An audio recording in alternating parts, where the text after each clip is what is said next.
Assalamualaikum warahmatullahi wabarakatuh.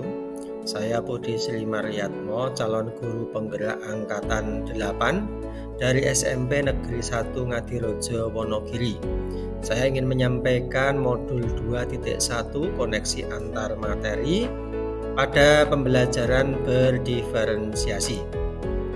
Pembelajaran berdiferensiasi merupakan suatu keputusan masuk akal, common sense, yang dibuat oleh guru yang berorientasi kepada kebutuhan murid dengan pembelajaran yang memberikan keluasaan kepada siswa untuk meningkatkan potensi dirinya sesuai dengan kesiapan belajar, minat, dan profil belajar siswa tersebut.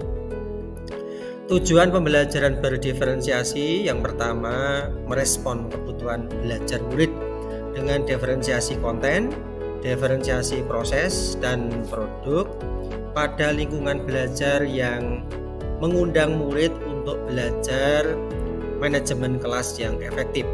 Yang kedua, untuk penilaian berkelanjutan, ongoing assessment, yang memetakan kebutuhan belajar berdasarkan kesiapan belajar, minat, profil murid.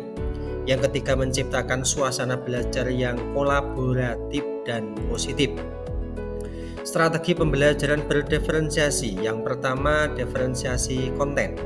Ini terkait pada yang kita ajarkan pada murid. Di sini mendiferensiasikan materi pembelajaran kepada murid berdasarkan kebutuhan kesiapan belajar murid secara konkret, abstrak minat belajar murid dengan mempersiapkan topik materi sesuai dengan minat siswa, profil belajar siswa sesuai dengan gaya belajar baik secara audio, visual, atau mungkin juga kinestetik. Lalu yang kedua, diferensiasi proses yang mengacu pada bagaimana murid memahami materi, langkah-langkah pembelajarannya. Di sini merupakan usaha untuk membantu murid memahami materi pembelajaran dengan memberikan beberapa kegiatan atau scaffolding sesuai dengan kebutuhan murid. Lalu yang ketiga, strategi diferensiasi produk. Ini terkait bukti yang menunjukkan apa yang murid telah pahami. Di sini produk bisa berupa tagihan hasil yang diharapkan dari murid setelah proses pembelajaran, baik berupa hasil tes, presentasi, atau diskusi, pertunjukan pidato, diagram, dan lainnya yang mencerminkan pemahaman murid dari tujuan yang diharapkan dalam pembelajaran. Di sini kebutuhan belajar murid antara lain yang nanti dipersiapkan. Yang pertama, kesiapan belajarnya. Bagaimana kesiapan belajar merupakan kapasitas untuk mempelajari materi baru. Lalu yang kedua, minat belajar. Minat di sini adalah suatu motivator penting bagi murid untuk dapat terlibat aktif dalam proses pembelajaran. Lalu yang ketiga, profil belajar merupakan pendekatan yang disukai murid untuk belajar yang dipengaruhi mungkin dari gaya belajar, kecerdasannya, budaya, latar belakang, dan mungkin jenis kelamin dan lain sebagainya.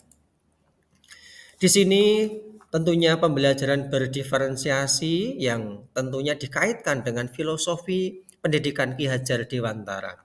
Bahwasanya pembelajaran berdiferensiasi pada filosofi pembelajaran KHD menegaskan bahwa pendidikan harus berpihak pada murid dan menuntun anak sesuai kodrat alam dan zaman dengan berpihak pada anak sesuai perkembangan minat, bakat, potensi anak.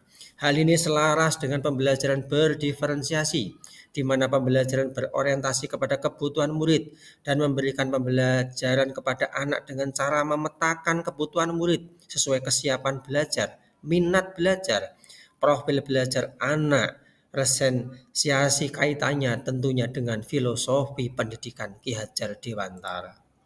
Nah, disimpulkan bahwasannya pembelajaran berdiferensiasi merupakan pendekatan yang relevan dan efektif dalam menciptakan pembelajaran inklusif dan bermakna bagi setiap murid. Dengan memahami kebutuhan belajar murid, dengan menerapkan strategi pembelajaran berdiferensiasi, baik konten, proses, produk yang sesuai dengan guru dapat membantu setiap murid mencapai hasil belajar yang optimal, Selain itu, di sini koneksi antar materi modul 2.1 dengan modul-modul lainnya dalam program pendidikan guru penggerak memperkuat pemahaman dan efektivitas implementasi pembelajaran berdiferensiasi. Nah, di sini kami juga sudah melaksanakan proses pembelajaran berdiferensiasi, baik diferensiasi konten, proses maupun produk. Di sini dokumentasi kami, contohnya saja dalam produk pembuatan hidroponik maupun aquaponik dalam praktek pembelajaran. Nah, demikian yang bisa kami sampaikan. Terima kasih. Kami akan selalu bergerak dan menggerakkan baik di komunitas di sekolah kami maupun di luar sekolah. Assalamualaikum warahmatullahi wabarakatuh.